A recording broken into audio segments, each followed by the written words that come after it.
నియోజకవర్గంలో వైసీపీ ప్రభావం నామమాత్రంగానే పనిచేసింది.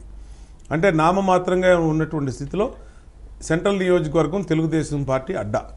తెలుగుదేశం పార్టీకి అన్ని రకాలుగా ఈ నియోజకవర్గ ప్రజలు ఈ నియోజకవర్గంలో శాసనసభ్యుడిగా బోండా ఉమ అంటే అభివృద్ధి అంటేనే బోండా ఉమ, డెవలప్మెంట్కి ఒక మార్కు అనే విధంగా నేను అక్కడ పేరు తెచ్చుకోవడం జరిగింది. సంక్షేమం కానీ అలాగే అభివృద్ధి కానీ అన్ని రకాలుగా ఆ నియోజకవర్గంలో ప్రతి కుటుంబంతో డైరెక్ట్గా పరిచయం ఉంది నాకు.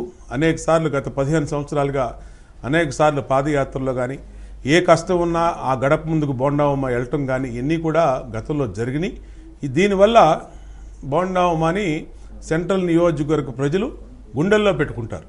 అదే నాకు రేపు రాబోయే రోజుల్లో నా విజయానికి నాంది కాబోతాం. అంటే అవగాహన లేని వ్యక్తులు ఇవాళ సెంట్రల్ నియోజకవర్గంలోకి వచ్చి అంటే వాళ్ళకి సెంట్రల్ నియోజకవర్గ సరిహద్దులు తెలియదు, జియోగ్రాఫికల్గా దీని నియోజకవర్గ బౌండరీస్ తెలియదు, ఏ డివిజన్లోంచి ఏ డివిజన్లోకి వెళ్తున్నామో తెలియదు, ఏ సందులోకి వెళ్తే ఏ పేటలోకి వెళ్తున్నామో తెలియనటువంటి కనీస అవగాహన లేని మూర్ఖులు ఇవాళ వైసీపీ అభ్యర్థులుగా వెల్లంపల్లి శ్రీనివాసరావు లాంటి వాళ్ళు వచ్చారు. దురదృష్టం ఏంటంటే నేను నా హయాంలో పూర్తి చేసినటువంటి ఎక్కడైనా సరే శంకుస్థాపన చేసి పూర్తి చేసినటువంటి అయ్యే నా అభివృద్ధికి నేను చెప్పేదానికి సాక్ష్యం. 5 సంవత్సరాల పరిపాలన నిర్వీర్యం అయిపోయింది, నాశనం చేశారు. రేపు రాబోయేది మళ్ళీ ఈ రాష్ట్రం అభివృద్ధి సంక్షేమం అన్ని రంగాల్లో ముందుకు తీసుకెళ్లే చంద్రబాబు గారి ప్రభుత్వం.